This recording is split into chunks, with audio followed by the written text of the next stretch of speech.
Vamos aí então, pessoal, falar um pouco aí sobre o funcionamento da termodinâmica em termos das máquinas térmicas, certo? Tá.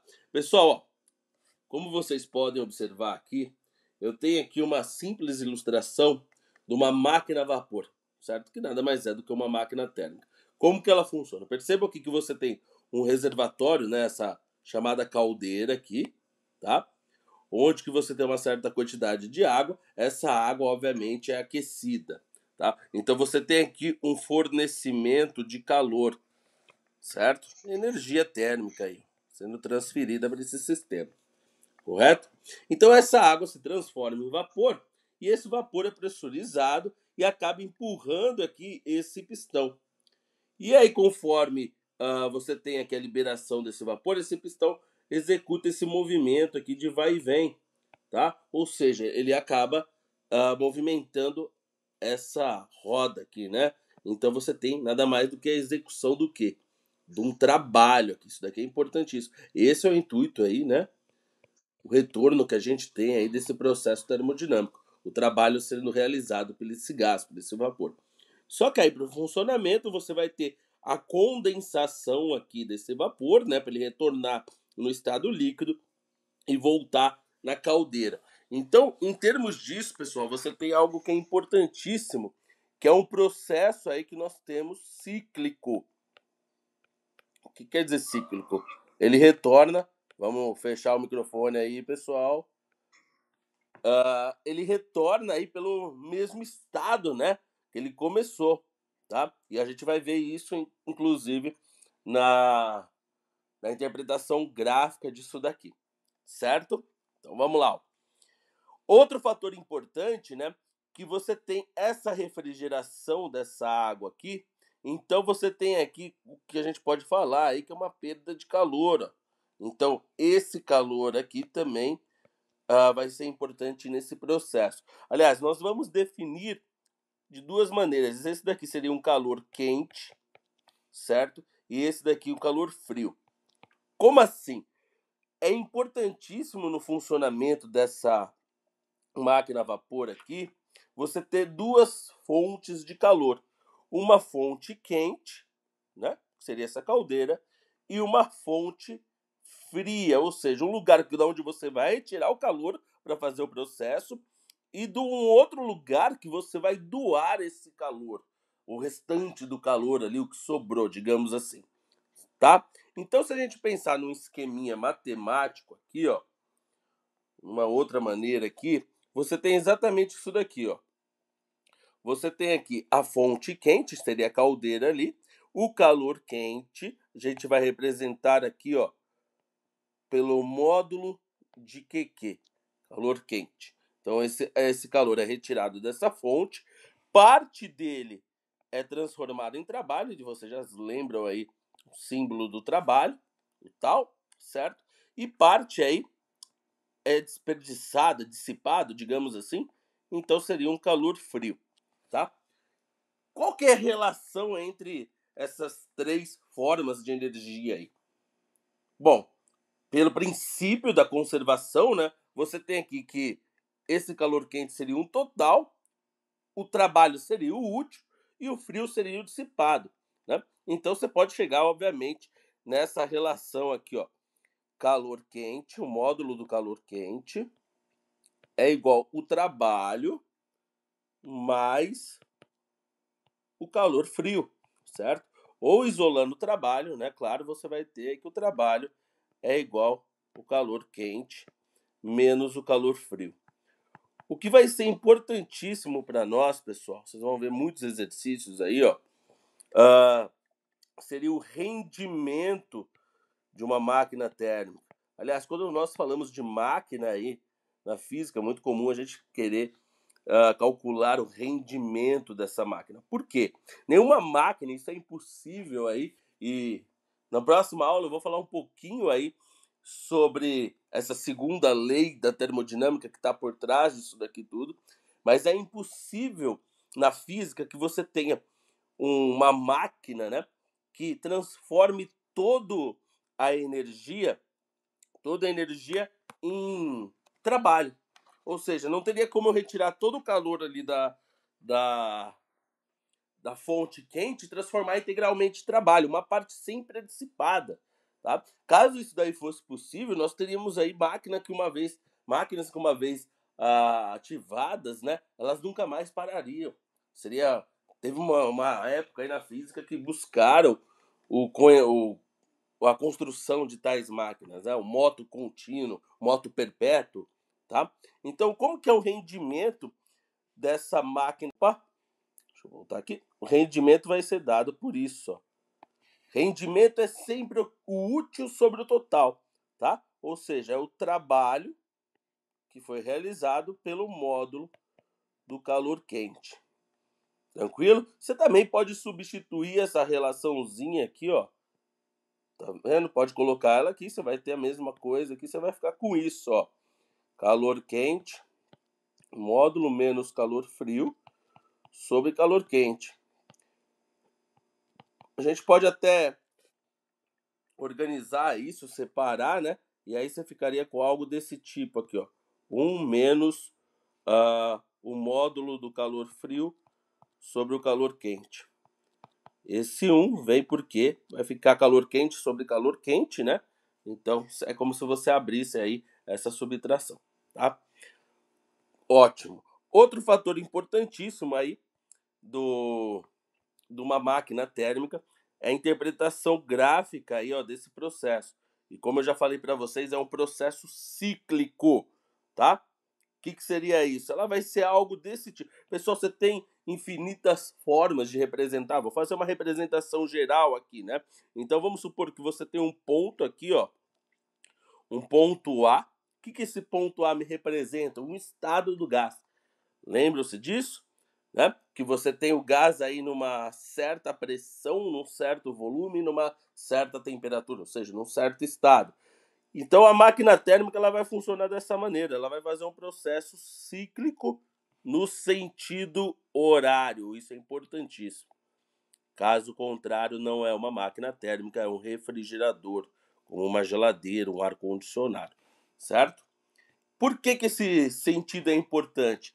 Porque isso indica para nós que o trabalho, que nada mais é do que a área disso daqui, tá? É um trabalho positivo, ou seja, o gás aí envolvido nesse processo está realizando esse trabalho, correto? Então aqui nós temos que o trabalho é numericamente igual à área. Claro que essa figura aqui que eu desenhei, essa coisa estranha aqui, não temos como calcular essa área. Mas normalmente ele vai trabalhar, os exercícios vocês vão ver, por exemplo, numa lista aí que eu mandei para vocês, que tem um exercício lá que trabalha com um processo aí na forma de um triângulo, né? E aí, claro, imagino que todos vocês saibam aí calcular a área de um triângulo, correto? Outro ponto importante, ó. Pensa o seguinte, o gás ele estava inicialmente aqui, ó, nesse estado, seria o estado inicial. Ele faz todo um processo aqui e retorna para o mesmo estado. Ou seja, eu posso falar que a pressão inicial é igual à pressão final nesse processo. Ele volta para o mesmo. O volume inicial vai ser igual ao volume final. E também a temperatura inicial é igual à temperatura final, certo? Se você não tem a variação de temperatura aqui, ó, o que acontece nesse processo? O que é única e exclusivamente dependente da temperatura? Nada mais é do que a energia interna. Então, nesse processo, a variação de energia interna é nula, tá? Pessoal, a próxima aula também eu vou falar um pouquinho sobre o ciclo de Carnot, tá? O ciclo de Carnot é a máquina térmica aí que oferece o melhor rendimento possível entre duas fontes aí, entre a fonte quente e a fonte fria, tá? E por meio dele a gente consegue mostrar aí também que é impossível você ter um rendimento de 100% de qualquer máquina térmica, né? Principalmente da máquina operando por meio do ciclo de Carnot. Tá, mas deixa mais para frente aí, a gente fala sobre isso. Então, tranquilo, essa daqui é a última transformação, a transformação cíclica, tá? Onde que você tem essa variação de energia interna nula.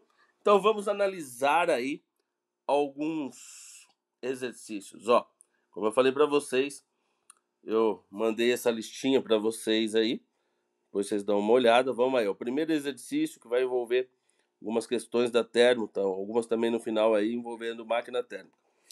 Vamos lá.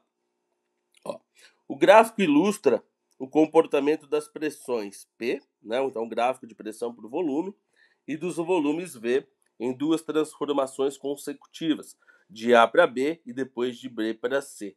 Eu acho que vocês já perceberam aqui, ó, de B para C, que tipo de transformação é essa, cara? É uma transformação que ocorre a volume constante, tá? É uma reta, olha aqui, ó. Estão observando? Opa, uma reta. Vamos fazer de outra cor aqui, ó. Essa é uma reta, isso quer dizer que o volume aqui ele fica constante. Ó. O volume de B é igual ao volume de C, então de B para C você tem uma transformação isovolumétrica, ou isométrica, também chamada, ou isocórica. Tá? Ok. Mas vamos ver o que ele está falando aqui. Ó.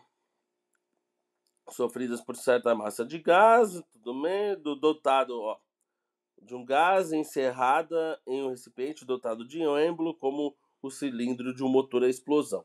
Sabe-se que há uma relação entre os volumes ocupados pelo gás na transformação. Ele está falando que o volume de A é igual a 2 vezes o volume de B, né? O dobro do volume de B. Você tem uma expansão, no caso aqui, se você for de B para A. Mas vamos... E também que as pressões aí, a pressão de C é igual a 2 vezes a pressão de B, que é igual a 4 vezes a pressão de A. Ou seja, né, daqui a gente já consegue relacionar que a pressão de B é igual 2 vezes a pressão de A. Tá? É correto afirmar que as transformações de A para B, então olha os pontinhos aqui, ó, de A para B e de B para C, pelas quais o gás passou, respectivamente, são aí, ó.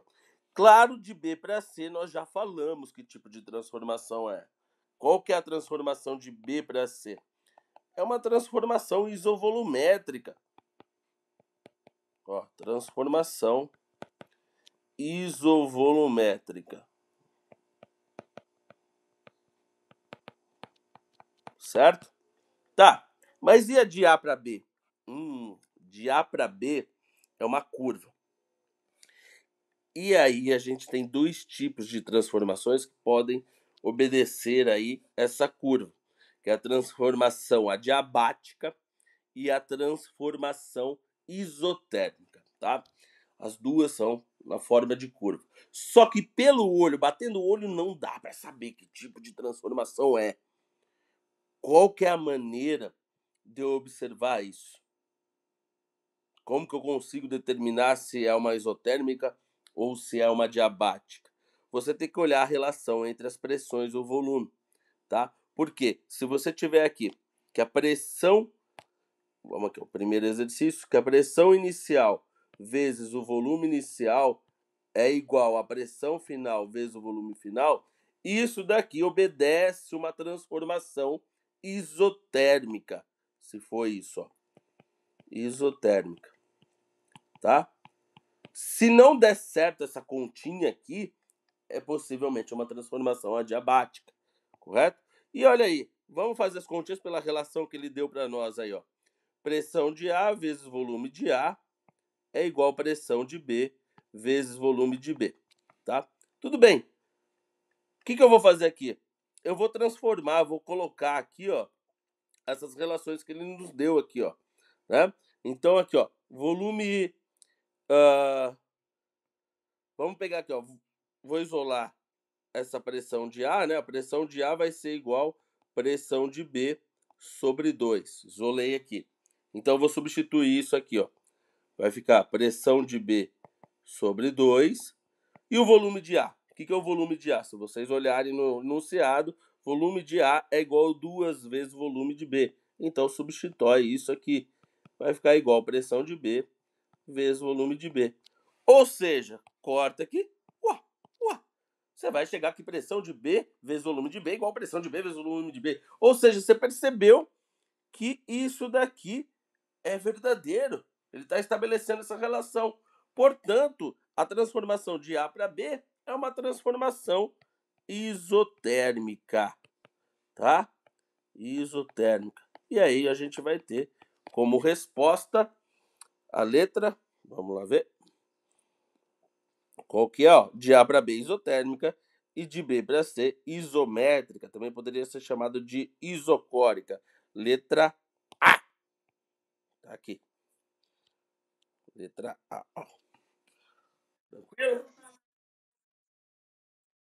Mesma coisa, isso aí, tá? Ou também isocórica, são os três nomes: isométrica, isovolumétrica ou isocórica. Vamos dar uma olhada aí, ó. Exercício bem simples, só pra gente recordar, né? Aquela parte da termo. Vamos dar uma olhada no exercício 2. Um recipiente em contato com uma fonte térmica contém um gás ideal, confinado aí em seu interior devido à presença de um êmbolo que pode deslizar sem atrito, como mostra a figura a seguir. Então, acho que dá para observar que a figura é pequenininho, exercício bem comum aí, ó. Calcule a quantidade de calor fornecida pela fonte em 1 segundo para que a temperatura do gás não se altere, tá? Opa, isso é um dado importantíssimo. A temperatura do gás não vai se alterar, tá? Considere aí que G é igual a 10 metros por segundo ao quadrado e que o êmbolo de massa igual a 2 quilos movimente-se verticalmente para cima com velocidade constante igual a 0,4 metros por segundo. Pessoal, olha que exercício sensacional, que exercício bonitinho, né? E, digamos assim, até simples, tá? Mas a gente tem que recordar de alguns fatos importantes aqui, ó. Se a temperatura do gás não se altera, deixa eu colocar aqui do lado, com calma. Ó, se a temperatura do gás não se altera, ΔT igual a zero. Deixa eu só organizar aqui que é o exercício 2. O que a gente pode falar disso? O que é único e exclusivamente dependente da temperatura? E isso vocês não podem esquecer jamais na termodinâmica. Temperatura, agitação das partículas. Agitação, energia cinética, ou seja, energia térmica. Então aqui a gente vai ter que a variação da energia interna é zero. ΔU é zero. Se a gente pensar na primeira lei da termodinâmica, qual que é a primeira lei da termodinâmica? Variação da energia interna é igual ao calor menos o trabalho.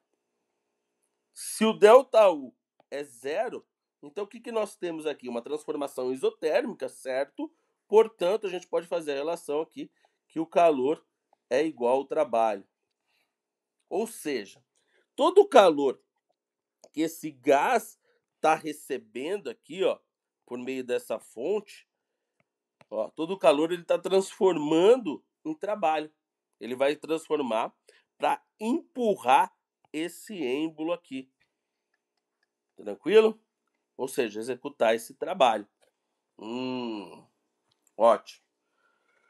Bom, se o calor é igual ao trabalho, né? Então, se eu calcular esse trabalho, obviamente, eu calculei o calor que o exercício está pedindo. Então, vamos pensar em relação a esse trabalho sendo realizado. Ó. Vamos pensar aqui. Ó. Você tem ali o êmbolo, né? Que é essa tampa móvel aí. Ele deu a massa desse êmbolo, certo? Esse êmbolo, ele tem um peso. Que ele fala aí, né, da massa, então, portanto, ele tem um peso. Claro que você, para empurrar isso, para isso daqui subir, por gás fazer isso, né, ele tem que fazer uma força para cima. Força do gás, ó. Correto? Tá? O que a gente tem aqui? Se você tiver uma força maior que o peso, isso daqui ia subir acelerado. Por quê?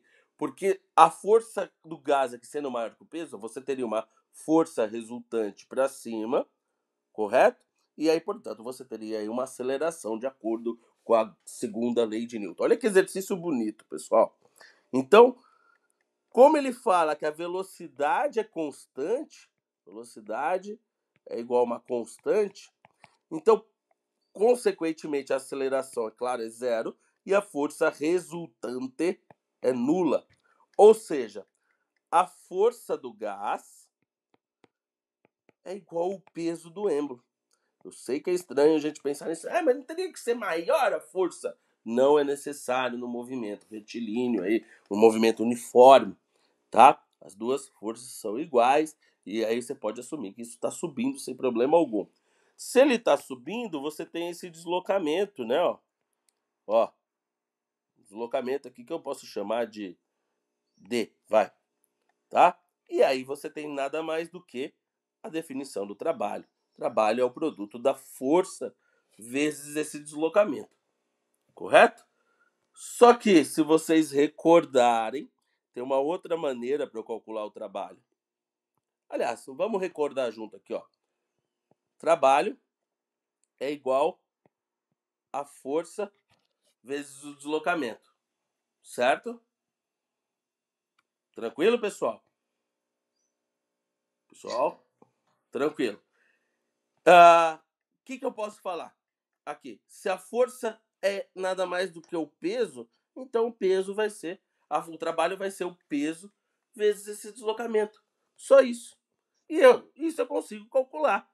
Mas qual que é o deslocamento? Ele não deu, mas o que ele deu para nós aqui, ó?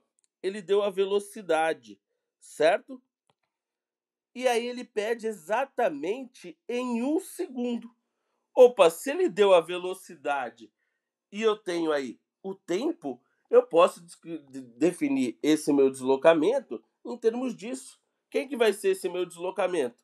Poxa, velocidade nada mais é do que deslocamento pelo tempo. Então, o deslocamento pode ser definido aqui dessa maneira. Ó. Pressão vezes V vezes ΔT, né? Olha o deslocamento aqui. Pronto. Calculamos aí o trabalho. Calculamos o trabalho, nós calculamos o calor, porque a gente já tinha definido isso anteriormente. Então, só substitui aí, ó. Trabalho é igual a massa vezes a gravidade, vezes essa velocidade, vezes esse tempo. Olha aí que coisa simples, né? Massa 2 kg, gravidade 10, velocidade igual a 0,4, tempo de 1 segundo. Isso daqui, se não me engano, costuma dar 8 o quê? 8 joules. 8 joules aí, ó. Certo? Portanto, o calor aí, ó, transformado é de calor aí transformado em trabalho é de 8 joules. Olha que exercício que envolve aí grande parte da termo, né? Grande parte não, mas uma parte da termo. A gente teve que recordar essa relação aqui da variação da energia interna igual a zero, portanto calor igual a trabalho. E tivemos que recordar algumas coisas da mecânica aqui. Olha que exercício legal e até que é bem simples as contas, né? Mas conceitualmente ele é bem bonito, pessoal. Certo? Vamos aí então. Vamos pegar esse daqui, ó. Olha que interessante, ó. Esse daqui, o exercício 7, ele trabalha com uma representação de uma máquina térmica. É um processo cíclico e no sentido horário. Perceba aqui, ó. Se a gente interpretar aqui como ponto A, né, o estado A, estado inicial, ele vai para B, vai para C, vai para D e volta para A. Correto? O que a gente tem aqui? Nada mais é do que uma máquina térmica. Se a gente calcular isso daqui, ó, você tem aí o trabalho total sendo realizado, correto? Só que ele pede para nós aí, ó, determine o trabalho total realizado durante. Ele vai pedir exatamente isso. Como que a gente calcula isso daqui, pessoal? Que figura que é essa? Hã? Moçada? Ninguém pode falar para mim?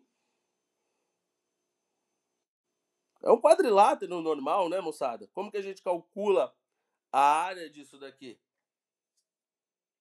Nada mais é do que base vezes altura. Isso aí. Qual que é a base aqui desse quadrilátero? Olha que esse exercício simples aqui, ó. É isso daqui, ó. De A para D. De A para D, ó, percebo que ele vai de 2V0, certo? Para onde? Para 6V0. Então, a base, que eu vou chamar de B, Quanto que vale essa base? Base é igual a 6 vezes 0, exatamente, menos 2 vezes V0, ou seja, 4 vezes 0. Qual que é a altura desse quadrilátero? A altura é P2 menos P1. E vai ficar exatamente dessa maneira, né? Vou colocar aqui, ó, H é igual a P2 menos P1, tá? Exercício literal, então, portanto, o trabalho total realizado é igual base vezes altura, que é igual a 4 vezes V0 vezes P2 menos P1. Olha que simples. Claro que se tivesse os valores aí substituindo, você teria como calcular o trabalho. Uma coisa que é importantíssima, tá, pessoal? A pressão e o volume, para você obter o trabalho em joules, sempre pressão em Newton por metro quadrado, ou Pascal, né? E o volume em metro cúbico. Tome cuidado com isso, e muitas vezes você vai ver aí também o fator multiplicativo. Por exemplo, talvez vai ter aqui 10 a quinta na pressão, né? 10 a quinta newtons por metro quadrado. Então, cada valor que você tem no gráfico, você vai ter que multiplicar por 10 a quinta. Tudo bem? Vamos ver esse 8 aqui, ó. Esse 8 tá faltando uma parte, não vai ter como calcular nada. Depois eu mando para vocês, vai. Mas vamos dar uma olhada no 5 aqui, ó. Olha aqui, ó. Ou 6. Olha o 6 aqui, ó, que interessante. Um pistão com êmbolo móvel contém 2 mols de oxigênio e recebe 581 joules de calor. O gás sofre uma expansão isobárica, no qual seu volume aumentou de 1,6 litros a uma pressão constante de 10 a quinta newtons por metro quadrado. Considerando que nessas condições o gás se comporta como um gás ideal, utilizando aí o R igual a 8,3 joules por mol Kelvin, calcule a variação de energia interna do gás. E aí, pessoal? Bom, ele já deu aí o quanto que o gás já recebeu de calor. Então você tem o calor recebido, tá? 581 joules. Você tem aqui a pressão é constante, transformação isobárica. Ó, como eu falei para vocês, o vestibular ele adora a transformação isobárica porque ela envolve tanto a troca de calor, né? Ele vai ganhar ou receber, no caso está recebendo, quanto também o trabalho, quanto a variação de energia interna, certo? Ok. O que eu tenho que tomar cuidado aqui, ó, com as unidades, tá? Percebam que a variação do volume, deixa eu organizar aqui do lado, né? Então já tem o calor, a variação do volume, ΔV, é igual a 1,66 litros. Ou seja, não está no SI. O que seria no SI? Metro cúbico, tá? Como que eu passo de litros para metro cúbico? Eu tenho que multiplicar aí por 10 a menos 3, certo? 1 litro é igual a 10 a menos 3 metros cúbicos, correto? Então, ó, ΔV, variação de volume, vai ser aqui, ó, 1,66 vezes 10 a menos 3 metros cúbicos, correto? A pressão ele nos forneceu 10 a quinta newtons por metro quadrado, está constante. E por ser uma transformação isobárica, fica simples para eu calcular esse trabalho. Qual que é o trabalho da transformação isobárica? P vezes ΔV. Então, você vai ter um trabalho aí, ó, realizado de, só substituindo aqui, né? Deixa eu mudar aqui, trabalho é igual a 10 a quinta vezes a variação de volume, que é 1,66, vezes 10 a menos 3. Então, você vai receber um trabalho, aí eu já vou colocar direto, né? Vai ficar 10 ao quadrado vezes 1,66, 166 joules, correto? Tá. Se eu já tenho o trabalho realizado, eu consigo determinar aí a variação de energia interna. Por quê? Se eu for pela primeira lei da termodinâmica, ΔU é igual ao calor menos o trabalho. Tranquilo? Tá. ΔU igual ao calor menos o trabalho. Então, só substitui aqui. 581 menos 166, quanto que dá isso, hein? Dá 415, né? Menos 166, então você vai ter uma variação de energia interna de 415 joules. Tranquilo? O item B, ele pede aí a variação de temperatura do gás. Se eu tenho a variação de energia interna, correto? Eu tenho a variação de temperatura. Como que eu calculo isso, essa variação de temperatura? Lembre-se o seguinte, a variação de energia interna é única e exclusivamente dependente aí da temperatura. Então, ΔU, por ser um gás monoatômico, certo? Só que é o seguinte, né? Ele fala aqui que é oxigênio. Esse gás aí, ele não determina que é O2, mas esse gás, normalmente o oxigênio, ele se associa. Tá, pessoal? Ele fica na forma de O2, por exemplo, na atmosfera. Como ele só colocou O, então é monoatômico. Se fosse O2, né, você teria um gás diatômico. Então, por ser um gás monoatômico, é 3 meios. Se for diatômico, 5 meios. Se vocês recordarem, 3 meios de N vezes R vezes ΔT, tá? Que é exatamente o que nós queremos saber aí. Então, só substituir aí, ó. 3 meios de vezes 2, que é o número de moles. O R é 8,31, tá? Eu não substituí o delta U, né? Mas vou substituir aqui 415. Isso é 415 aqui. 415 é igual a 3 vezes 8,31. Quanto que dá isso? 3 vezes 8,31 dá 24,93 vezes o ΔT. 415 dividido por isso vai dar aproximadamente 16,64. Então a variação de temperatura 16,64 Kelvin, correto? Que seria idêntico aí à variação em Celsius. Tranquilo, moçadinha? Por hoje é só. Térmica aqui.